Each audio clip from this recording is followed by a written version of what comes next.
ഏയ് ഋഷിൻ, നീ ഇത് കണ്ടില്ലേ എന്റെ സമ്മാനം? നിനക്ക് ഇതുപോലെ ഒന്ന് വാങ്ങിക്കൊടുക്കാൻ പറ്റുമോ? നവീൻ വെല്ലുവിളി പോലെ ചോദിച്ചു. ഏയ് ബ്രോ, നീ ആദ്യം ഒരു കാര്യം മനസ്സിലാക്ക്. ഒരാൾക്ക് വാങ്ങുന്ന ഗിഫ്റ്റിൽ ചെറുതും വലുതും ഒന്നുമില്ല. അത് വാങ്ങുന്നയാളുടെ മനസ്സിനെ ആശ്രയിച്ചിരിക്കും. നീ ഇങ്ങനെയൊന്ന് ഇദ്ദേഹത്തിനെ അന്വേഷിച്ച് വാങ്ങിയതല്ലേ? അതൊരു നല്ല കാര്യമാണ്. അതാണ് നിങ്ങൾ അദ്ദേഹത്തിന് നൽകിയ ശരിക്കുള്ള ഗിഫ്റ്റ്. പക്ഷേ തന്റെ വാചകങ്ങൾ പൂർത്തിയാക്കാതെ ഋഷി നിർത്തി. അത് കണ്ട് ഭവീൻ അവനെ നോക്കി. ഋഷി, നിനക്ക് ഈ വിഗ്രഹങ്ങളെക്കുറിച്ച് വേറെന്തെങ്കിലും പറയാനുണ്ടോ? ഭവീൻ സംശയത്തോടെ ചോദിച്ചു. ഋഷിൻ ഇല്ലെന്ന് തലയാട്ടി. അവൻ എന്ത് പറയാനാണ്? അല്ലെങ്കിൽ തന്നെ ഇവൻ ഇങ്ങനെയുള്ള ആർട്ട് പീസിനെ കുറിച്ച് എന്തറിയാനാ? ഇവൻ ശരിക്കും ഒരു വേസ്റ്റ് പീസാണ്. നവീൻ വെറുതെ ഇരിക്കാതെ വീണ്ടും പരിഹസിച്ചു. നോക്കൂ നവീൻ, വേണ്ട, നീ നിർത്തിക്കോ. ഞാൻ വായ തുറക്കാതിരിക്കുന്നതാണ് നിനക്ക് നല്ലത്. ഇത്രയും പേരുടെ മുന്നിൽ നീ നാണം കെടാതിരിക്കാൻ ഞാൻ മനഃപൂർവ്വം മിണ്ടാ നിൽക്കുന്നതാണ്. അതുകൊണ്ട് കൂടുതൽ സംസാരം വേണ്ട. എനിക്കൊരു താല്പര്യവുമില്ല നിന്നോട് ഇക്കാര്യത്തിൽ മത്സരിക്കാൻ. ഋഷിൻ പരമാവധി ക്ഷമയോടെ പറഞ്ഞു. പക്ഷേ അത് നവീന്റെ ഈഗോ കൂടുതൽ വർദ്ധിപ്പിച്ചു. ഓഹോ, അങ്ങനെയാണോ? നിന്റെ സംസാരം കേട്ടാ തോന്നും നിനക്ക് എല്ലാത്തിനെ പറ്റിയും അറിയാമെന്ന്. എന്റെ സമ്മാനത്തിന് എന്താ കുഴപ്പം? ആദ്യം അത് പറ. നവീൻ ദേഷ്യത്തോടെ ചോദിച്ചു.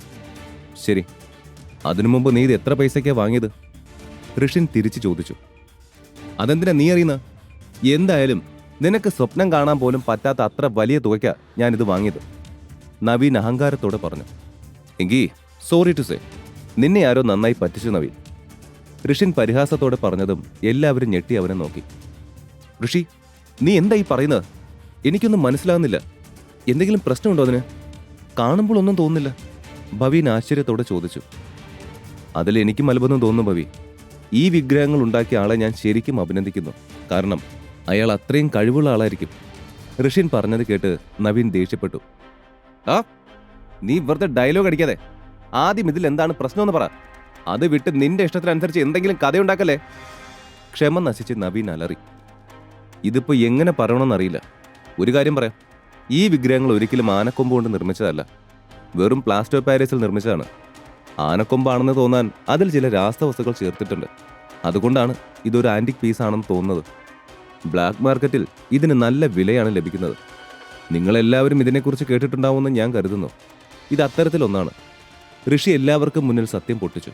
അവൻ പറഞ്ഞത് വിശ്വസിക്കണോ വേണ്ടയോ എന്നറിയാതെ അവിടെയുള്ളവർ കുഴങ്ങി. ശരിക്കും ഋഷി, നിനക്ക് ഇതിനെപ്പറ്റി എല്ലാം അറിയാമോ? ഭവീൻ പതിവ് പോലെ ആശ്ചര്യത്തോടെ ചോദിച്ചു.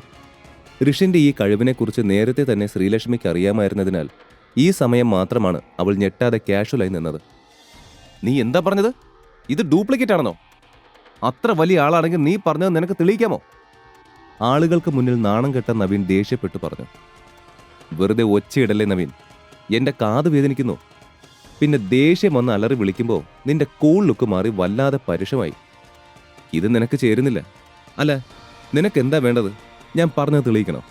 ശരി, പക്ഷേ എനിക്ക് ഇക്കാര്യത്തിൽ പൂർണ്ണ സ്വാതന്ത്ര്യം വേണം. ഞാൻ ചെയ്യുന്നതിൽ നിന്ന് എന്നെ തടയരുത്. അതും പറഞ്ഞ് ഋഷിൻ അവയിലൊന്ന് കയ്യിലെടുത്തു. അവൻ എന്താണ് ചെയ്യാൻ പോകുന്നതെന്നറിയാൻ എല്ലാവരും ആകാംക്ഷയോടെ കാത്തിരുന്നു. അതേസമയം ഋഷിൻ ആ പ്രതിമ ഉയർത്തി നിലത്തേക്ക് ശക്തിയിലെറിഞ്ഞു. അയ്യോ! അവിടെ ഉണ്ടായിരുന്ന എല്ലാവരും ഒരേ സമയം അലറി. നിലത്ത് കിടക്കുന്ന വിഗ്രഹത്തിന്റെ തകർന്ന കഷ്ണങ്ങളിലേക്ക് അവർ ഞെട്ടി നോക്കി. മനോഹരമായ ആനയുടെ ഉള്ളിൽ നിന്നും വന്ന പ്ലാസ്റ്റർ ഓഫ് പാരീസിന്റെ പൊടി അവിടെ വെള്ളച്ചായം പൂശി. എല്ലാവരും ഞെട്ടി നോക്കി. കാണുമ്പോൾ അത്രയും റിയലിസ്റ്റിക്കായി തോന്നിയ ആ പ്രതിമ വെറും ഡ്യൂപ്ലിക്കേറ്റ് ആയിരുന്നു. ഇത് കണ്ട് നവീന്റെ മുഖം ദയനീയമായി. ഇങ്ങനെ സംഭവിക്കുമെന്ന് അവൻ ഒരിക്കലും പ്രതീക്ഷിച്ചിരുന്നില്ല. ഇതുകൊണ്ടാണ് ഞാൻ വേണ്ടെന്ന് പറഞ്ഞത്. പക്ഷേ നവീൻ, നീ ഇത് ചോദിച്ചു വാങ്ങിയതാണ്. ഋഷിൻ തന്റെ മുഖത്ത് വിരിഞ്ഞ ചിരിയെ നിയന്ത്രിച്ചുകൊണ്ട് നിസ്സംഗനായി പറഞ്ഞു. അവനോട് ഇത് തന്നെയായിരുന്നു തങ്ങൾക്കും പറയാനുള്ളതെന്ന് അവിടെ കൂടിയവർക്കും തോന്നി. പിന്നെ എനിക്കൊരു കാര്യം കൂടി ചോദിക്കാനുണ്ട്. പക്ഷേ അതിവിടെ പറയുന്നത് ശരിയാണോന്നറിയില്ല. ഋഷിൻ വീണ്ടും എന്തോ പറയാൻ തുടങ്ങി. അത് കണ്ട് നവീന് ദേഷ്യം വന്നു. ഇവനെന്തിനാ വീണ്ടും ഓരോന്ന് പറയുന്നത്? ഇവർ ഇവിടെ ഇവന് എന്തും പറയാനുള്ള അധികാരം കൊടുത്തിട്ടുണ്ടെന്ന് തോന്നുന്നു. ഇനിയും ഇവൻ എന്താ പറയാൻ പോകുന്നതെന്ന് എനിക്ക് മനസ്സിലാവുന്നില്ല.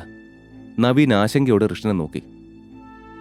അതൊന്നും വിഷയമല്ല മോനെ, ശിവൻകുട്ടി പറഞ്ഞു.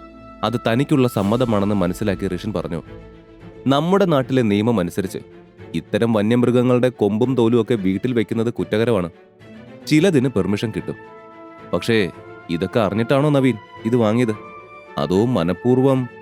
അവ പറഞ്ഞു തീരും മുൻപ് നവീൻ ശിവൻകുട്ടിയുടെ കാൽക്കൽ വീണു. സർ, സോറി സർ, സത്യം പറഞ്ഞ എനിക്കിതൊന്നും അറിയില്ല. ഞാൻ സത്യമാണ് പറയുന്നത്. നിങ്ങൾക്ക് ഇത്തരം സാധനങ്ങൾ ഇഷ്ടമാണെന്ന് അറിയാവുന്നത് കൊണ്ട് ഞാനിത് ബ്ലാക്ക് മാർക്കറ്റിൽ നിന്നും വാങ്ങിയതാണ്. പക്ഷേ അവരെന്നെ ഇങ്ങനെ ചതിക്കുമെന്ന് ഞാൻ പ്രതീക്ഷിച്ചില്ല. ഏതാണ്ട് കരയുന്ന സ്വരത്തിൽ അവൻ പറഞ്ഞു. ഭവീൻ അവനെ ദേഷ്യത്തോടെ നോക്കി. കുഴപ്പമില്ല. എന്തായാലും നീ എന്തിനാ ഇങ്ങനെ ചെയ്തതെന്ന് എനിക്ക് മനസ്സിലാകും. നിനക്കെന്തെങ്കിലും ആവശ്യമുണ്ടെങ്കിൽ എന്നോട് നേരിട്ട് ചോദിക്കാം. എനിക്കും എൻ്റെ പേരക്കുട്ടിക്കും കുഴപ്പമില്ലാത്ത എന്താണെങ്കിലും ഞങ്ങൾ തീർച്ചയായും കഴിയുന്നത്ര സഹായിക്കും. അതിനാൽ ഇനി മുതൽ ഇങ്ങനെ വളഞ്ഞ വഴി പിടിക്കാതെ എന്തുണ്ടെങ്കിലും നേരിട്ട് വന്ന് പറ, നമുക്ക് നോക്കാം. തങ്ങളോട് കൂടുതൽ അടുപ്പം കാണിക്കാനാണ് അവൻ ഇത് ചെയ്തതെന്ന് അദ്ദേഹത്തിന് മനസ്സിലായിരുന്നു. അതുകൂടി കേട്ടപ്പോൾ നവീന് നാണക്കേട് കൊണ്ട് തലയുയർത്താൻ കഴിഞ്ഞില്ല. അപ്പോൾ പെട്ടെന്ന് ഋഷിന്റെ ഫോൺ റിങ് ചെയ്തു. ഒരു പുതിയ നമ്പറിൽ നിന്നായിരുന്നു കോൾ. ഋഷിൻ ഒന്ന് ആലോചിച്ച് അതെടുത്ത് ചെവിയോട് ചേർത്തു. ഹലോ. അവൻ പറഞ്ഞു തീരും മുമ്പേ മറുവശത്ത് നിന്ന് വംശുവിന്റെ ശബ്ദം കേട്ടു. ഋഷിയേട്ടാ, നിങ്ങളിത് എവിടെയായിരുന്നു? ഇവിടെ ഒരു വലിയ പ്രശ്നം ഉണ്ടായി. ഏട്ടനെയും ഒലീവിയ ചേച്ചിയും ആദിലേട്ടൻ, റോഷൻ എല്ലാവരെയും ഇന്ദ്രപ്രസ്ഥത്തിലെ ആ പ്രദീപ് നിങ്ങളുടെ ചെറിയച്ഛൻ വന്ന് പിടിച്ചോണ്ട് പോയി. തടയാൻ ശ്രമിച്ച് എന്നെ അവർ അടിച്ചു. അതുപോലെ ഓഫീസ് മുറിയിൽ നിന്ന് ഒരു പാസ്പോർട്ട് കിട്ടി. അവർക്ക് എന്തോ വലിയ പ്ലാൻ ഉണ്ട്. ഋഷിയേട്ടൻ വന്ന ഏട്ടനോട് ഇന്ദ്രപ്രസ്ഥത്തിലേക്ക് ചെല്ലാൻ പറഞ്ഞു. നിങ്ങൾ അങ്ങോട്ട് പോയാൽ അവരെ എല്ലാം അവർ വെറുതെ വിടൂന്ന് വംശീവ് ഭയം കലർന്ന സ്വരത്തിൽ പറഞ്ഞപ്പോൾ പ്രദീപിന്റെ യഥാർത്ഥ ശക്തി എന്താണെന്ന് ഋഷിക്ക് മനസ്സിലായി. ഞാൻ ഋഷിയേട്ടനെ കുറെ തവണ ഫോൺ വിളിക്കാൻ നോക്കി, പക്ഷെ സ്വിച്ച് ഓഫ് ആണെന്നാ കേൾക്കുന്നത്. നിങ്ങൾ എവിടെയാണെന്ന് എനിക്കറിയില്ല. ഞാൻ ആകെ പേടിച്ചു, വംശീവ് പറഞ്ഞു. ഋഷിൻ അവനെ സമാധാനിപ്പിച്ചുകൊണ്ട് ഫോൺ കട്ട് ചെയ്തു. അപ്പോ എന്നെ ഇന്ദ്രപ്രസ്ഥത്തിലേക്ക് വരുത്തണം.